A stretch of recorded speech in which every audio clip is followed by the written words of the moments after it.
નમસ્કાર ખેડૂત મિત્રો, અન્નદાતા ચેનલમાં આપ સૌનું હાર્દિક સ્વાગત છે.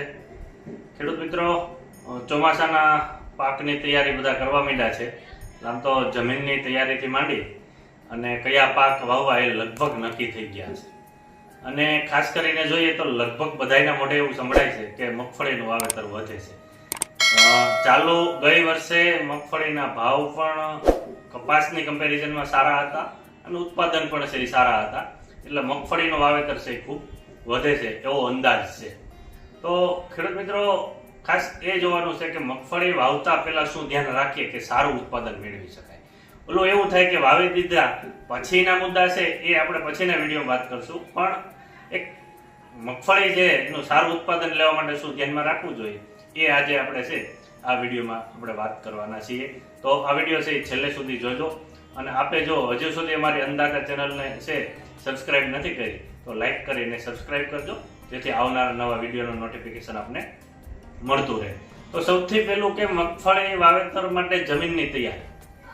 મગફળી પાક છે એ લેગ્યુમિનિયસ પાક છે કે છીછરા મૂળનો પાક છે, એટલે ઊંડી ખેડ કરવાની નથી. સામાન્ય છે એ ખેડ કરી અથવા તો આગળનો કયો પાક વાવ્યો છે એ મુજબ છે એ તમારે ખેડ કરવી પડે, પણ ટૂંકમાં છવડા કે એવું મારવાનું ભારે ખેડ જે કે એ કરવાની થતી નથી. ખેડ તૈયાર કરી ચાહ નાખી દીધા હોય તે પછી ખાસ કરીને એક ખેડૂતો છે એ મૂકી દે છે જમીન તપવા મૂકી દે, પણ સાથે સાથે ઓછામાં ઓછી 2 થી 3 છે એ રાપ અથવા કે કળિયું જે આપણે કહીએ એ મારીએ તો મગફળીનો પાક છે એનો ઉગાવો સારો આવે છે અને ઉત્પાદનમાં પણ છે ફરક પડે છે. કે ભાઈ અઠવાડિયાના અંતરે તમે 2 થી 3 વાર છે એ રાપ છે એ મારવી જોઈએ. આ એક મહત્વનું છે. ત્યાર પછીનો સૌથી મહત્વનો મુદ્દો એ છે કે મગફળીના પાકમાં કઈ વેરાયટી વાવવી. આ સૌથી મૂંઝવતો અને સૌથી ખેડૂતોને છે એ પ્રશ્ન હોય છે કે કઈ જાત વાવવી. પરંતુ ખેડૂત મિત્રો, એક વસ્તુ ચોક્કસ એ જોવી જોઈએ કે મગફળી છે એનું વહેલું વાવેતર કરવાનું છે, સમયસર કરવું છે કે પછી વરસાદ આધારિત મોડું થાય છે, એના ઉપર ખરેખર છે એ વેરાયટી એટલે કે જાતનું સિલેક્શન કરવું જોઈએ. જો મગફળી ઓરવાણ કરીને વાવેતર કરવાનું હોય તો મોડી પાકની જાતો વાવવી જોઈએ, જે આપણા વિસ્તારમાં ખાસ કરીને છે જીજેજી 32, જે ખેડૂતો ઉલામણા નામે BT 32 કહે છે, પણ ખરેખર BT નથી. જીજેજી 32 એટલે કે આપણી જુનાગઢ કૃષિ યુનિવર્સિટી દ્વારા છે એ વેરાયટી બહાર પાડવામાં આવી છે. 32 નંબર એ ઓરવાણ કરીને વાવેતર કરી શકાય. ત્યાર પછી જે છે એ આપણે DGR એટલે કે મુખ્ય મગફળી સંશોધન કેન્દ્ર જુનાગઢ દ્વારા બહાર પાડેલ છે એ ગિરનાર 4 અને 5. ચાલુ વર્ષે છે બીજ નિગમે પણ સર્ટિફાઈડ અમુક ટકા બિયારણ આપ્યું છે, એમની પાસે જે બહુ મિનિમમ ક્વોન્ટિટી ઉપલબ્ધ હતી એ આપ્યું છે, તો એનું પણ છે ઓરવાણ કરીને વાવેતર કરી શકાય. સમયસરની વાવણી હોય બરોબર તો આપણે જે છે અર્ધ વેલરી જાત એટલે કે 20 નંબર છે 22 નંબર છે એનું વાવેતર કરી શકાય છે.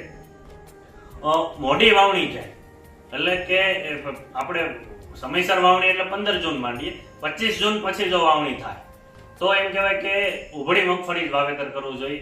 એમાં ઉભળી મગફળીમાં છે એ G2 છે, 5 નંબર છે, 7 નંબર છે, 9 છે, પછી આપણે TAG છે એ 39 નંબર છે. ઘણી વેરાયટી છે ઉભળીમાં, એનું વાવેતર છે એ કરી શકાય છે. બાકી આપણા અનુભવો હોય અને જો સારી વેરાયટી થતી હોય તો એનું પણ વાવેતર છે કરી શકાય છે.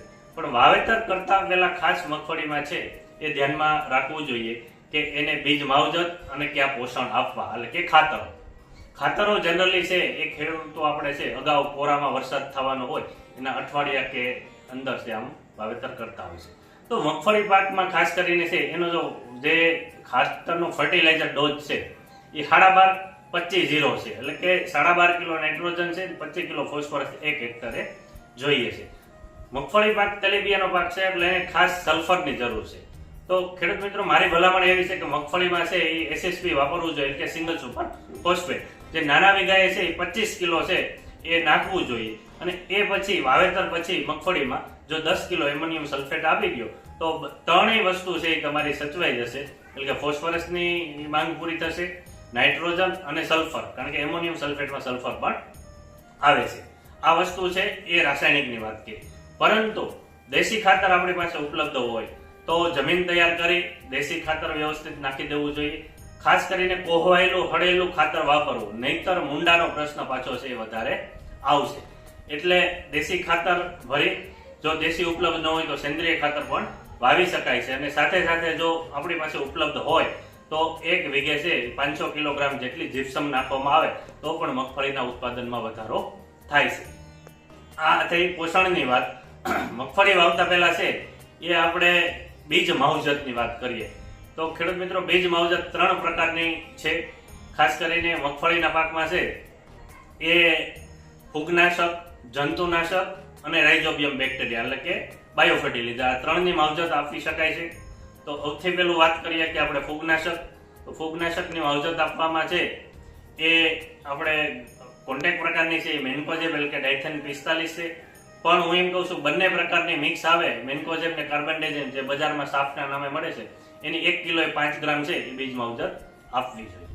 આ સિવાય છે વાઇટાવેક્સ આવે છે, બરોબર, તો એનું પ્રમાણ છે 1 કિલોએ 2 ગ્રામ રાખી અને બીજ માવજત છે આપવી જોઈએ. બીજ માવજત આપવાથી છે એ ફૂગનાશક રોગોથી શરૂઆતના સ્ટેજમાં એટલે કે 1 મહિનો સુધી છે એ મગફળીને રક્ષણ મળે છે. આના પછી છે એ જંતુનાશક એટલે કે ખાસ કરીને મગફળીમાં અત્યારે લગભગ ક્યાંય એવું નહીં કે મુંડા નથી આવતા. તો મુંડાના શરૂઆતના સ્ટેજના નિયંત્રણ માટે જંતુનાશકની બીજ માવજત આપવી જોઈએ. એમાં ખાસ કરીને છે એ યુનિવર્સિટીની ભલામણ એવી છે કે 1 કિલો એ છે એ 25 ml ક્લોરોપાયરીફોસ અથવા કિનાલફોસની માવજત આપી શકાય.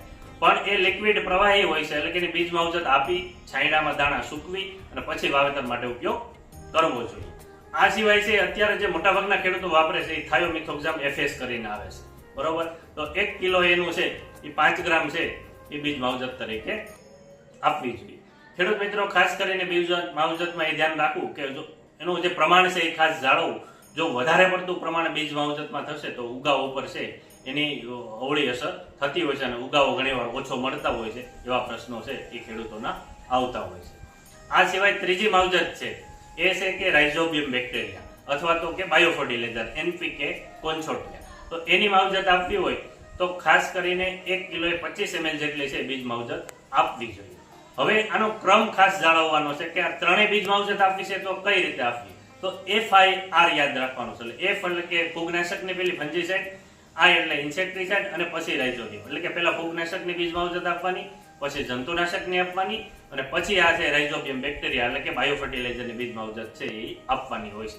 જો ખેડૂત મિત્રો આટલી બીજ માવજત આપશું તો ફૂગ છે, જીવાત છે અને પોષણ એટલે કે જે NPK કોન્સોર્ટિયા છે એ આપણે રાઇઝોબિયમ બેક્ટેરિયા કે કોઈ પણ જે વાપરશો એ પાકને છે એ જમીનમાંથી કે હવામાંથી નાઇટ્રોજન લેવામાં મદદ થશે અને ફોસ્ફેટ છે એ લેવામાં મદદરૂપ થાય છે. તો આ વસ્તુ છે એ ખાસ તમારે ખેડૂત મિત્રો ધ્યાનમાં રાખવી જોઈએ. જો મગફળી વાવતા પહેલા આટલી વસ્તુ કરવામાં આવે તો શરૂઆતના સ્ટેજમાં જે મગફળીના ઉત્પાદનમાં જે હર્ડલ્સ આવતા હોય એટલે કે જેને કારણે ઉત્પાદન ઘટતું હોય એ વસ્તુથી છે બચી શકાય છે.